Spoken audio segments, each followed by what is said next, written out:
So we dug into the biggest recruiting news of the week and maybe of the entire month of November, no matter how it goes down in college football. Jaden Rashada flips from Miami to Florida. Big quarterback dominoes thereafter. Still some questions to be answered. And maybe we get some of those answers this weekend. It is week 11 in the 2022 college football season. There's a lot of big games on tap. And naturally, you know where we're going with this. Huge visit weekends on tap for the programs hosting the big games. All the way at the very top with Texas hosting TCU, College Game Day, that whole deal there. Oregon hosting Washington's got a huge visitor list. And then two in the SEC, Auburn and Florida, not having marquee seasons on the field by any stretch. Question marks all over those programs. But the visitor lists are loaded at both of them. Ole Miss has a nice visitor list there as well, with the Crimson Tide of Alabama in town. So we'll hit on just a couple of these and the top kids expected to make trips, beginning with Texas TCU. I think that's the most loaded visitor list out there, not only because all these Texas commitments are coming back home to see this game and this potential upset of TCU, including Arch Manning, by the way. Yes, he is coming back to town, but 3 undeclared SI-99 recruits will also be in town in Austin with the Horned Frogs in town. 2 of them are from the state of Texas. We've talked about one recently, Anthony Hill, the Texas A&M decommitment, one of the most complete and well-rounded linebackers in this class of 2023. He's making this trip to Austin, his first trip after decommitting from Texas A&M, and it's part of the reason why Texas has so much momentum and buzz in this recruitment to date. A lot of people think Anthony Hill is destined to end up in Austin for good. If that is the case, this visit with TCU in town will have plenty to do with it. So he's certainly the headliner among the Texas visitors. Javian Toviano is another one, in-stater from the state of Texas, cornerback, another SI-99 recruit. Big fan of his game, and he's a big fan of keeping things close to the vest. This kid has LSU confident, Texas confident, Texas A&M confident. There might be some other schools involved here that we don't even talk about as much. Alabama, Georgia, potentially in that conversation. Toviano, though, a lot of ties to the state of Texas. There's been buzz at different points for UT in this recruitment. I think LSU may be the dark horse if he's going to leave the state of Texas. But right now, Texas has a lot of momentum here, and there's a sense that Toviano knows where he wants to go, but he's going to wait and hold off on making that public. So maybe some due diligence with some of the visits down the stretch for Toviano. But I think Texas LSU is sort of the main battle there. So he's expected on campus for this game. And then Deuce Robinson, big time tight end out of Phoenix, Arizona. You've probably seen highlights of this kid if you are a college football and or recruiting fan. Massive player, massive frame, college ready looking frame, maybe NFL combine ready looking frame at this point. 6'5", 6'6", great football, basketball, and baseball player. Not something you see every day from an athleticism standpoint. That's why he's considered the #1 tight end for us at Sports Illustrated and pretty much everywhere else. This is a freak of nature, instant impact, day one, head turning, throw him the damn ball type of tight end. And he is visiting Texas, I believe, for the second time, which is interesting because this recruitment has changed over the last 6 months, much like many recruitments change in a short amount of time. At one point, a lock for USC. And that might still be the case in terms of USC being the favorite, but out at the Elite 11, which we keep referring to today, hence the hat, it was the Deuce Robinson to USC hype train. I mean, Caleb Williams was throwing in passes. The Elite 11 counselors were joking, yeah, we might see you two connecting next year in LA. I mean, this thing was so not a secret while we were all out there in Los Angeles when Robinson was really impressing a lot of folks as one of the pass catchers at the Elite 11. But since that point, Arch Manning to Texas has Texas involved here. I believe this is his second visit. Texas has appeared to become a dark horse for Robinson. The great Texas teams have always recruited the West Coast, and particularly that Phoenix to Los Angeles corridor. So this would be another big feather in the cap in that geographical and pipeline pursuit. And then Alabama and Georgia have also become heavily involved for Robinson. He just visited Georgia, which is obviously fascinating because when you talk about college football tight ends, it's like Georgia and Notre Dame is where that conversation begins. And then there's a drop off, a change of pace, a different feel when you start to look at other schools relative to the tight end position. Right now, Georgia is tight end U for the moment with their ridiculous tight end room, Notre Dame over the long haul. So when Georgia gets involved, it's a big deal, right? I mean, Brock Bowers is going to be easily maybe the first tight end off the board in a couple of years. And obviously Darnell Washington, Ari Gilbert. I mean, this is an unbelievable tight end room. They got some young SI 99 talent, both in 23 and 24, or excuse me, 22 and 23 along the way here coming in to Athens, Georgia as well. So they've struggled not at the tight end position.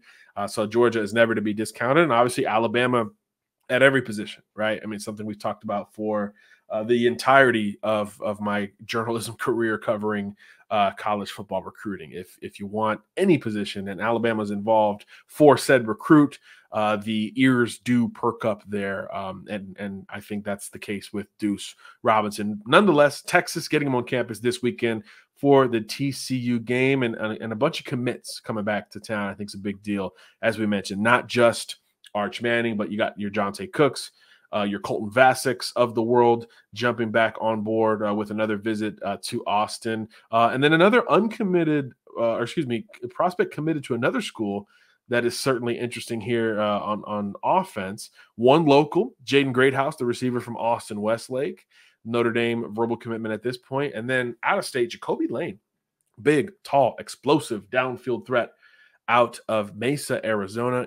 He's a USC verbal commitment. So Texas is bringing in the top uncommitted guys, their top verbal commitments, and a couple of big-time recruits committed to other programs. Greathouse and Lane, two big-time wide receivers. Greathouse in the SI-99, Lane on the cusp. He might end up there before this 2023 recruiting cycle is all said and done. And then another Texas visit for DeAndre Moore, who's another guy committed to another school, Louisville, and he's been everywhere.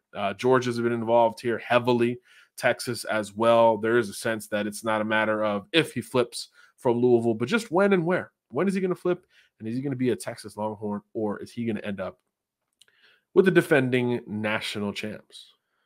All right, so Texas has a huge visit weekend on deck with TCU in town, and some of these other schools are doing their part to combat UT with maybe the most impressive visitor lists to date. Let's go out to the West Coast. Oregon, Washington, huge rivalry for those who don't follow Pac-12 football that closely. There is a true hatred for Oregon via Washington and vice versa. Very much what would rival some of these big, more well-known, I would say, rivalries in the sport. So Oregon's gearing up with big-time recruits expected in town as well, including multiple Texas A&M commitments. This Texas A&M class is on the brink. It feels like Anthony Hill decommits. A bunch of verbal commitments to A&M are hitting the road to visit other schools. I've seen at least 3 or 4 pledges to Jimbo Fisher planning trips to other programs. Not always the be-all, end-all from a destination standpoint. Doesn't mean you're signing with these schools, but the worry meter should probably be increasing for fans of the program located there in College Station, Texas. And arguably the headlining recruit for Texas A&M, especially with Anthony Hill now departed from the class, is David Hicks, the defensive lineman from Katy, Texas. Maybe the top prospect in the state for a long time in terms of what has been considered throughout the duration of this class of 2023. Huge pickup when he picked A&M over Oklahoma. There was a lot of Sooner buzz in that recruitment. And everyone else was in this game, right? Miami, Michigan State, Oregon, Alabama, many others involved here. Texas, of course. But here he comes, David Hicks, back to Oregon. Unofficial visit. He already took the official up to Eugene. Now he's taking an unofficial back to Eugene on his own dime, right? On his own dime from Katy, Texas to Eugene, Oregon to watch this game as a Texas A&M verbal commitment. Fascinating. There's not a whole lot of visits on record for Hicks post A&M verbal commitment. And again, we see what's happening on the field with 4 or 5 straight losses for Jimbo Fisher. The recruiting class is starting to show some cracks in the foundation, if you will, with a huge decommitment and potentially more on the way, David Hicks optically would hurt to me more than Anthony Hill did, especially if he ends up at a school outside of the region, right? I think between Oklahoma, Texas, and Texas A&M, there's a round robin, if you will, right? Oh, well, kid decommitted from our school is going to your school or the other school.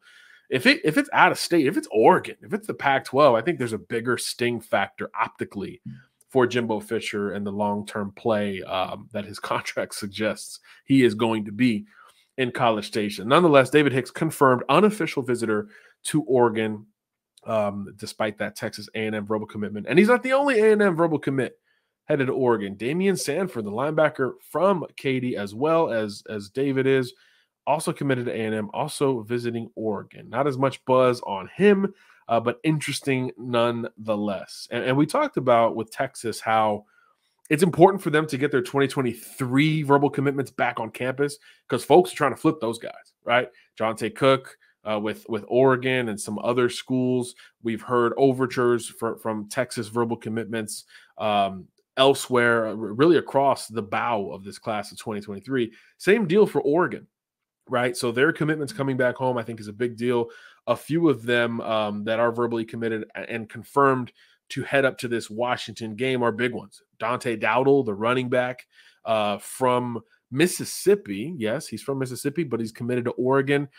He's got a lot of visits planned to other schools going forward, but this weekend he is expected back in Eugene. That is a very big deal because the schools that are trying to flip Dante Dowdle are closer to home. It's Ole Miss, Mississippi State, the two in-state schools. We've heard Tennessee involved in this recruitment as well. Texas A&M just offered him a scholarship. So Dante Dowdle, big-time player, big-time back, right? 6'1", 215 pounds, downhill, SEC kind of feel with his game. Committed to Oregon, and Carlos Lachlan, who is a native of the South, as the running backs coach there. Big for him to get Dante back on campus because the SEC Sharks do sense blood in the water with him being a Picayune, Mississippi native. So huge for Oregon to get that verbal commitment back on campus. And then to a lesser degree, in terms of the national footprint, Cole Martin, longtime Oregon commitment, son of an Oregon assistant coach. You expect that kid to be a no doubt or no brainer signed, sealed, delivered to the Ducks. But it's not the case. There is growing confidence that Louisville, after hosting Cole Martin for a visit just a couple weeks ago, is starting to feel pretty good about maybe flipping him from his dad's program. Just when you think you know everything about college football recruiting, you see stories like this. But Cole is expected back up in Eugene this weekend for this Washington game. So a huge visit, crucial visit for Oregon to be hosting verbal commitments just as well as some of those committed to other programs. It's not always about the flip, though that good old flip game does move the needle, draw the headlines, all of those things. Quickly want to touch on Ole Miss hosting Alabama. This was going to be the game day game. This was going to be kind of the national game until Alabama dropped the ball against LSU. But nonetheless, this Ole Miss visitor list is huge. The assistant coaches there in Oxford, I think like on Monday or Tuesday, were like, hey, we got no more space for recruits. If you want to come to this game, you're going to have to pay. That means the prospect visitor list was clamored for and loaded from a very early time with this class of 23. And naturally, big uncommitted visitors and big visitors committed to other schools. Let's start with the uncommitted. Two of them, I believe, taking official visits to Oxford. One in the SI 99, one potentially in there when we update that thing in January. Caden Lee, top slot receiver type out of the state of Georgia, Kennesaw Mountain High School. Longtime Ole Miss lean, we think, although Oklahoma, Georgia, South Carolina, and UCF have made that thing interesting. He is finally getting back to Oxford for a visit, an official visit at that. Could Lane Kiffin and company seal the deal with one of their top overall offensive targets? This could be a great wide receiver class led by Aiden Williams and Caden Lee. Pairing them together, I think, would be advantageous for Lane Kiffin, and you certainly understand the appeal from a skill position standpoint with Caden maybe leaning towards Ole Miss. So that's a huge official visitor for the Rebels. And then here's one that's a head-to-head battle. Chris Johnson, who's from Fort Lauderdale, Florida, Dillard High School, one of the best schools in Broward County. he's either going to stay home and play for the U to bring Miami back in the conversation, or he's going to end up with Lane Kiffin at Ole Miss. Ole Miss gets him on campus this weekend for the official visit. Chris Johnson is a blur on the field, legitimate track speed, can play in the return game or in the slot. He's come up more recently as a running back, but he's a bubble screen and watch him work kind of guy with a whole lot of green grass in front of him. That is a scary sight for defenses, and that's why Lane Kiffin naturally is trying to poach him away from his hometown program. And Chris, interestingly enough here, and we hinted at this kind of subtweeting, if you will, from Jaden Rashada, Chris has been more outward with what he wants to see on the field from the two schools that are courting him. And you couldn't have more opposite a perception on the field in 2022 than Ole Miss offensively and Miami offensively. Ole Miss, one of the best running programs in America. They utilize a running quarterback and two dynamic running backs, including a true freshman in Quinshon Judkins that has exploded for more than 1,000 yards already.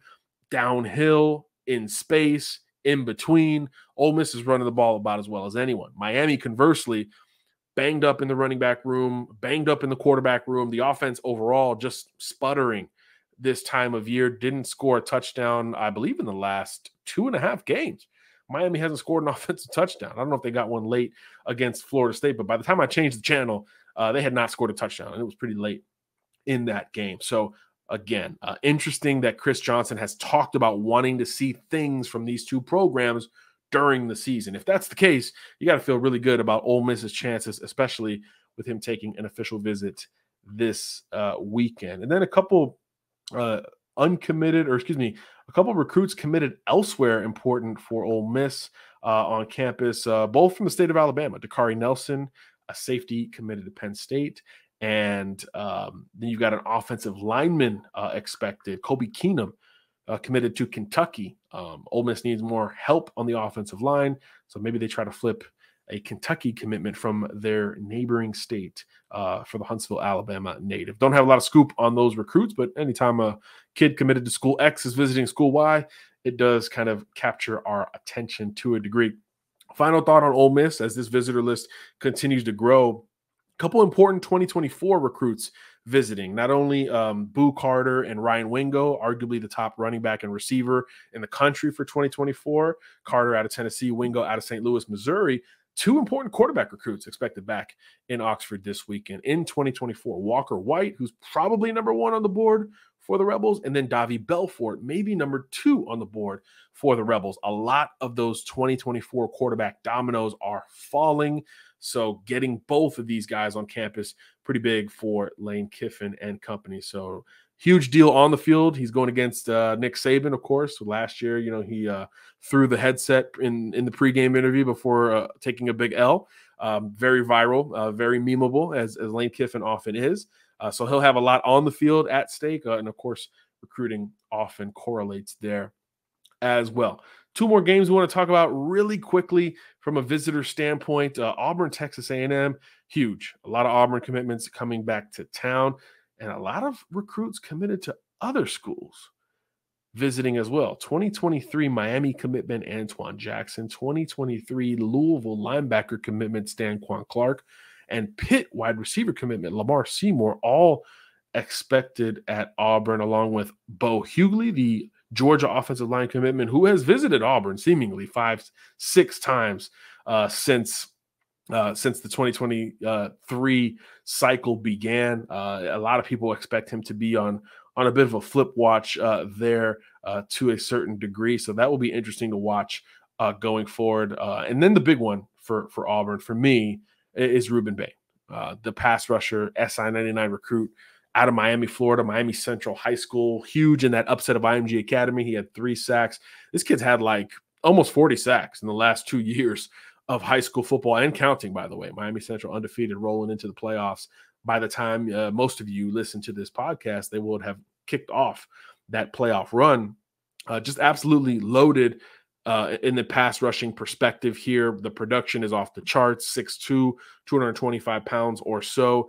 He's undersized, undervalued by many, although he's in the SI-99 for us. Keep that in mind.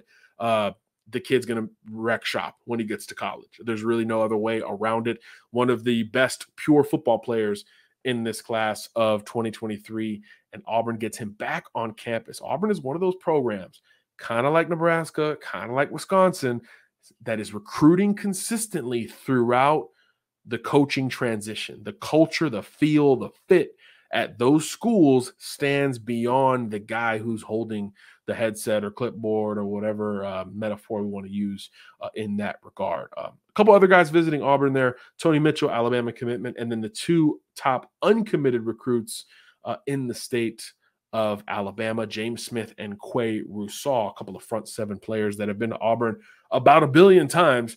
They're going to be in town once again. So huge visitor list up in the plains. Ditto for Gainesville. UF, we mentioned, to bring the conversation back to how it began on today's State of Recruiting. Huge visitor list and weekend on tap at Florida. We'll go through this list much faster. We already mentioned Rashada. That speaks for itself. Lucas Simmons has confirmed to us that he's going to be in town for a Gator game. Big deal. Florida State recruit on the offensive line. Another SI 99 prospect that Florida is trying to flip here. Could you imagine, just to play devil's advocate here from the Florida Gator perspective? We talked about the rock bottom kind of midsummer feel for Billy Napier in this class of 2023, which is a lesson in the long game in and of itself. Could you imagine in a world where you flip a Miami Hurricane commitment, maybe the most high profile, on a Friday, and potentially before the weekend is done, flip a Florida State verbal commitment among their most high profile before the weekend ends? It's not going to happen. I don't expect it to happen with Lucas Simmons. There has not been a lot of traction here, which is why it's big for Florida to get him on campus. I don't think they finished second in his recruitment when he committed to Florida State. I think Tennessee occupied that spot. USC was high up there as well. So Florida, even when Lucas committed and had them as a finalist, Florida had work to do if it was going to make an impact here. So to me, just getting Lucas Simmons on campus is a pretty big deal for UF. He has told us that there's only 2 trips planned right now. This one to Florida and then up to Florida State for the Florida game on Thanksgiving weekend. So he's going to see the Gators in action in person twice over the next 3 weeks. And of course, he'll see his Florida State Seminoles in action to wrap up the visits, the game day visits that he has planned as a big-time offensive tackle recruit who's having a huge senior year, by the way, making us look very smart for having him as a top 65 or so prospect in the SI 99 recruiting ranking. So Florida's having a huge weekend. There is talk of secret visitors in Gainesville, so check the Twitter sphere, the message boards over the weekend to see who shows up. I'm sure Rashada and Simmons were at one point considered secret visitors, but that is the nature of college football recruiting coverage in this day and age. Good luck trying to keep these things under wraps, but we are hearing reports of many prospects committed to other schools checking out the Florida Gators, so keep an eye on that Florida and South Carolina commitment list. And I know we focus mostly on the most drama on this show, but Desmond Ricks is also visiting Florida, and that's something to keep an eye on as well. Kind of in the same mold as the Lucas Simmons recruitment. He's reclassified from 24 to 23, but Florida hasn't been considered a favorite here for quite some time. I think LSU has seized a lot of momentum with Desmond Ricks since he reclassified. He was there for the big upset of Alabama just last week. So now him getting back to Florida for an unofficial visit, I think, is a pretty big deal. Remember, Florida is still in the market for a corner, having missed on Cormani McClain. So all of these dominoes relate to one another. So huge college football recruiting visits on tap across our great nation on this Veterans Day. We cannot end the show without saluting those who have served. I was born on a military base in Fayetteville, North Carolina. Shout out to Fort Bragg and the 82nd Airborne.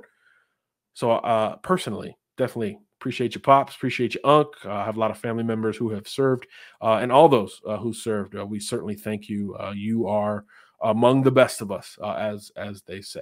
So that'll do it for today's State of Recruiting. I'm your host, John Garcia Jr., and we'll catch up after the weekend where, heck, we might be talking about more decommitments, flips, and verbal commitments because it is that silly season in college football recruiting. God bless.